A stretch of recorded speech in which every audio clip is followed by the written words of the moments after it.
Greetings everyone, this is going to be the last review I do for a while because it's nearly Christmas, and I would just like to say thank you all so very much for your support this year with everything.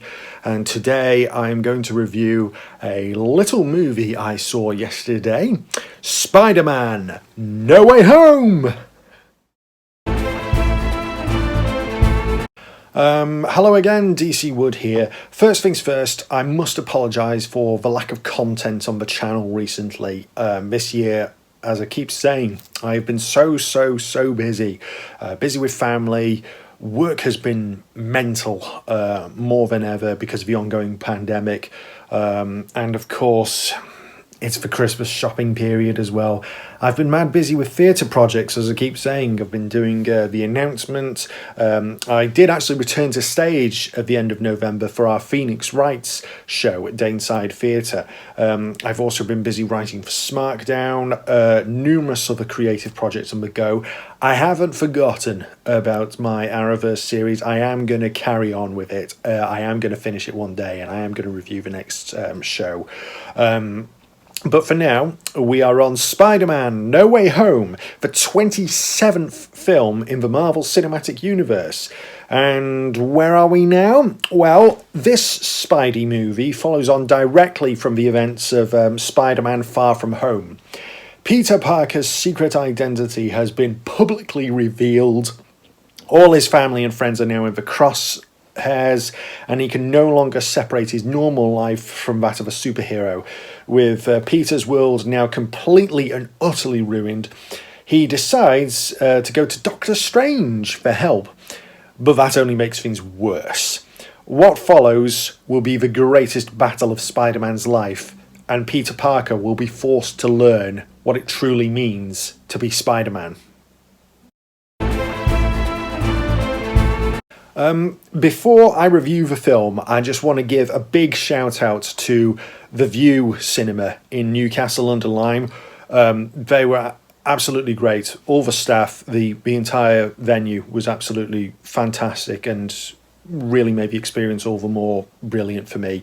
All the safety measures were in place. They were screening the film with reduced seating capacity. The auditorium was half full. All the staff were wearing masks. They were insisting on contactless transactions for food and drink.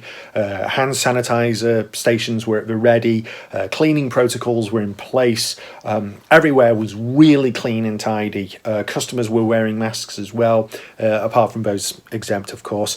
And the staff were all really friendly and professional. All of this, it made the whole experience feel so much more safer. It made the trip to the pictures even better. So a big thank you to everyone who works at the Vue Cinema in Newcastle. Cheers, all of you. Stay safe and have a Merry Christmas. Now, I am aware that everyone will not have seen this movie yet, so I will do my best to avoid revealing any spoilers. Oh my god, there are so many surprises galore in this film. Just stuff I was not expecting to see in Spider-Man No Way Home. It actually happened. It will knock you for six. It left me absolutely reeling. The film is roughly 2.5 hours long, and not a single moment is wasted. The story, the screenplay, it's all truly epic. The pacing is sublime. It's a real tour de force, and one that will leave fans absolutely amazed. Looking back on the previous Spider-Man films for the Marvel Cinematic Universe, I have to be honest, I was left disappointed.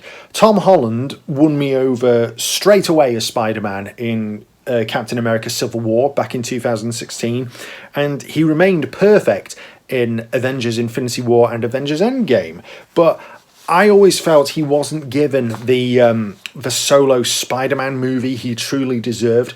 Homecoming, to me, frankly, it was a poor film. I just thought it lackluster. When I compare Homecoming to the Tobey Maguire films, for example, it didn't feel like a Spider-Man film at all. Far From Home, the first half of that outing. It felt like a terrible teenage movie, but it drastically altered course halfway through the film, and then the second act of Far From Home became absolutely sensational. No Way Home, this feels like a proper Spider-Man movie should do. There's bags of web-slinging action.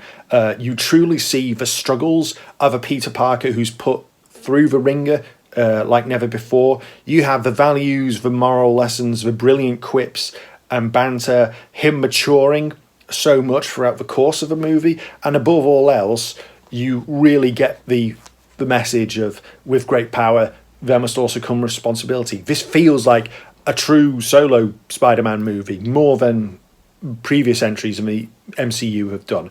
All of this is conveyed perfectly through the screenplay and through Tom Holland. I felt that No Way Home is where he truly cements his legacy as Spider-Man. The journey that Peter Parker goes through here, it yanks at the heartstrings to the point where they snap completely. And Tom will make you laugh, cry, and root for him every step of the way. The same can be expected from the rest of the cast as well in this film. I felt then that Zendaya wasn't really given that much to do in Far From Home, but here she feels truly integral to the stakes. She feels like a compelling character and a great love interest for Peter Parker as MJ.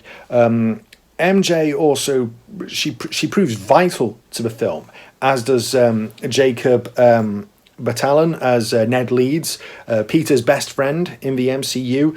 Ned has always proven to be a fine confidant to Spider-Man in this continuity, but I've always felt he's been shortchanged.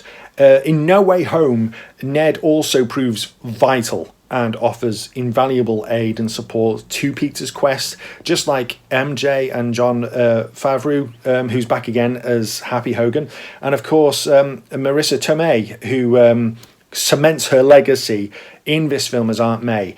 Everyone comes of age in this film, and it's truly, truly spectacular.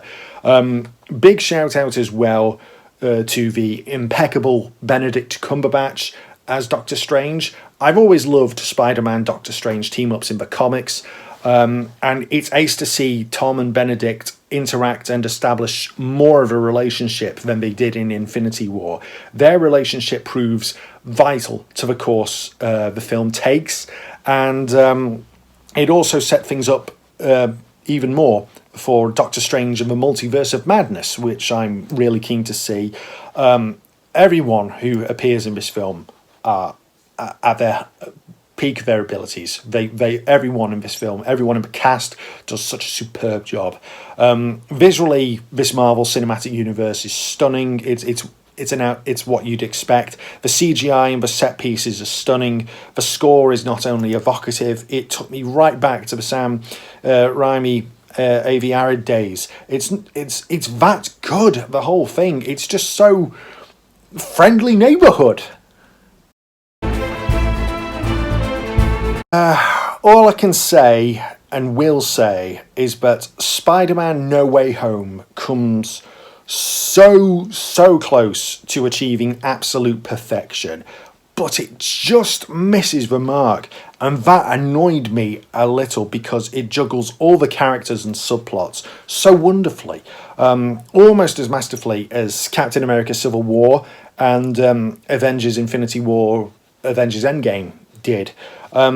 No Way Home could have been a perfect film. It tries so hard to be, and I think maybe it tries a little too hard, and at the end of the day, that tarnishes the end result somewhat. The only Spider-Man film I would rank above No Way Home would be Spider-Man 2. The end result is amazing spectacular, sensational, and friendly neighborhood, which is what a Spider-Man film should be. It's the Spider-Man film I've been waiting for a long, long time to see in the Marvel Cinematic Universe, and it is so worth the wait.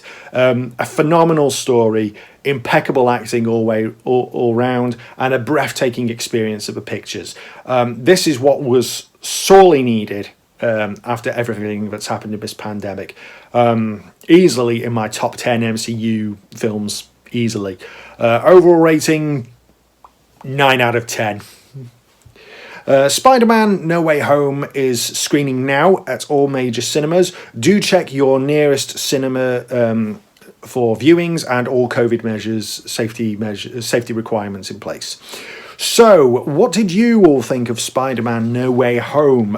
Please share your thoughts in the comments below, but no spoilers, please. Thank you all again so much for your support in 2021. I'll be back in the new year with my reviews for the Arrowverse and some other stuff. Have a safe and Merry Christmas, all of you. Take care, everyone, and I hope you all have a happy 2022. Bye-bye.